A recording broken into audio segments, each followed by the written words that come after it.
Hi friends, welcome to Sita diary. ఈరోజు మనం ఎంతో టేస్టీగా ఉన్న అటుకులు ఉప్మా చేయబోతున్నాం. పదండి. ఫస్ట్ ఒక ప్యాన్ తీసుకుని అందులో నూనె వేసుకొని కొంచెం జీలకర్ర వేయాలి. తర్వాత కొంచెం శనగపప్పు వేసి సిమ్లో వేయించుకోవాలి. ఈ పోహా అనేది చాలా హెల్దీ, మీరు కూడా ట్రై చేయండి. అందులో మినపప్పు, పల్లీలు వేసుకోవాలి. మీ పిల్లలకి ఇస్తే ఇది చాలా మంచిగా తింటారు ఫ్రెండ్స్. గంటతోనే తిప్పడం వల్ల కింద అడుగు అంటకుండా ఉంటుంది. ఇది చాలా లైట్ వెయిట్, ఇది మనం తింటే చాలా లైట్ వెయిట్గా ఉంటుంది ఫ్రెండ్స్. తర్వాత కడిగి పెట్టుకున్న కరివేపాకు వేసుకోవాలి.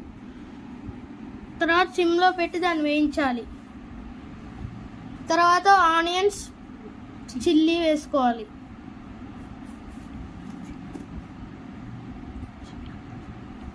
ఆనియన్స్, చిల్లీ చిన్నగా కట్ చేయండి ఫ్రెండ్స్. తర్వాత కొంచెం పసుపు వేసుకొని తిప్పుకోవాలి.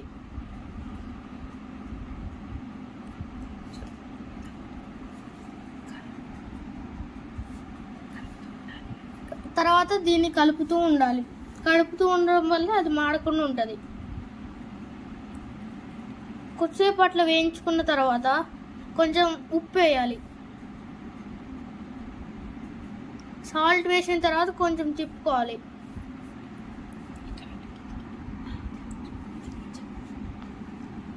సాల్ట్ వేసుకొని తిప్పిన తర్వాత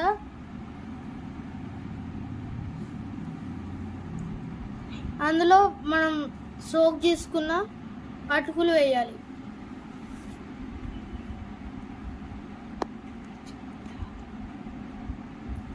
అటుకులు వేసిన తర్వాత ఇది శరీరానికి తేలికగా జీర్ణమయ్యే పోహా. చూడండి ఫ్రెండ్స్, ఎంత సింపుల్గా చేసుకోవచ్చో ఒకసారి ట్రై చేయండి. ఇది అద్భుతమైన అల్పాహారం. మీకు నచ్చితే like, share, subscribe and comment చేయండి. ఎలా ఉందో కామెంట్లో చెప్పండి ఫ్రెండ్స్. చూడండి ఎంత ఎమ్మీగా ఉందో. మీరు కూడా ట్రై చేసి ఎట్లుందో కామెంట్ చేయండి. బాయ్.